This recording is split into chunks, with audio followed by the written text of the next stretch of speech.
Representative Giménez. Thank you, Mr. Chairman. And I've said this before. I mean, I look forward to the day when we make the Chinese can eat their lithium. And so I don't think that we're chasing tails here. I don't think we're ever going to get to the point that we're going to be able to compete with the Chinese on the rare earth issue. I really don't. I mean, I just think that if we even try, they'll take steps to make sure that it fails. They'll embargo us or whatever, and then we'll cry uncle, and that's it. So I'm more focused on alternatives and investing in alternatives. Are there alternatives to these rare earths today? Or are there alternatives to these rare earth materials and the uses for them, you can see on the horizon? And then Mr. Roundtree, if you can answer that, I appreciate it.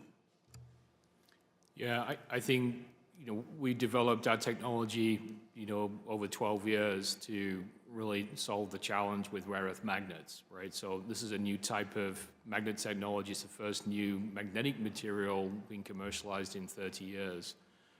There are other alternatives that need to be developed and invested in and found, but it's not necessarily going to be a quick solution to this. Right. But we have to invest now. We have to start that journey now.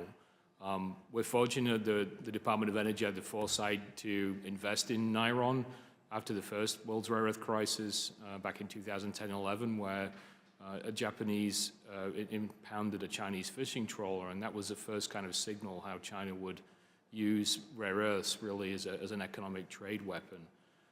So yes, we need to invest in these alternatives now, but it is not going to be quick and easy. We're fortunate that for Niron, we're at a place where we've already gone from the gram to the ton scale, and now we're really scaling the technology. So we're in the right place at the right time with the right product to help solve for rare earth magnets. But there are other alternatives that need to be developed and innovated and invested in. Wouldn't it be cheaper just for us to go full blast on developing alternatives versus trying to catch the Chinese at this game? I think the Chinese are so far ahead it's impossible for us to catch up. We need all of the above solutions to this right now. So we need to do all of the things that we've talked about here today and more. Because this is a crisis for the U.S. supply, but also for the West, and we have to work together to solve this as quickly as possible. Well, right now we need their rare earths, but they also need our money, our cash. And I've been saying here we need to decouple from China because I think we're funding the instrument of our demise every single day. Every dollar that we send over there is actually going to be used against us, and it is being used against us. What percentage of the rare earth market does the United States represent? We mine what No. What percent of in other words, the processed end product? How much of it do we buy? What percentage of the world market do we need here for our purposes? I can answer that. So the U.S. uses around 50,000 tons per year of magnets. They don't buy that amount of magnets. Are embedded in a lot of the end devices, cars, audio systems, pumps, motors, etc., that contain those magnets.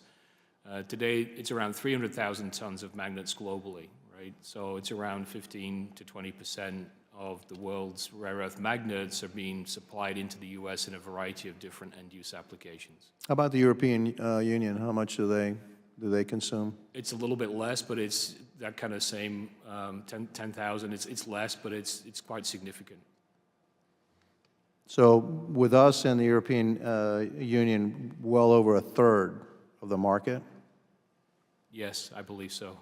So we can provide that information afterwards in writing if that would be helpful. would the European Union be willing to, one of the things that I looked at here, the testimony, or at least some of the things that I saw was that, maybe what we should do is establish kind of rolling tariffs on these materials so that a Chinese rare earth materials we would never allow it to be cheaper than, say, a U.S.-made product.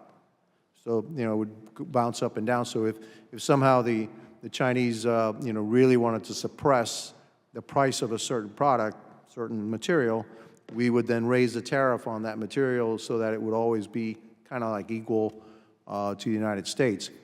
Do you think that the European Union would join us in this effort, knowing that they're just as vulnerable as we are to Chinese manipulation?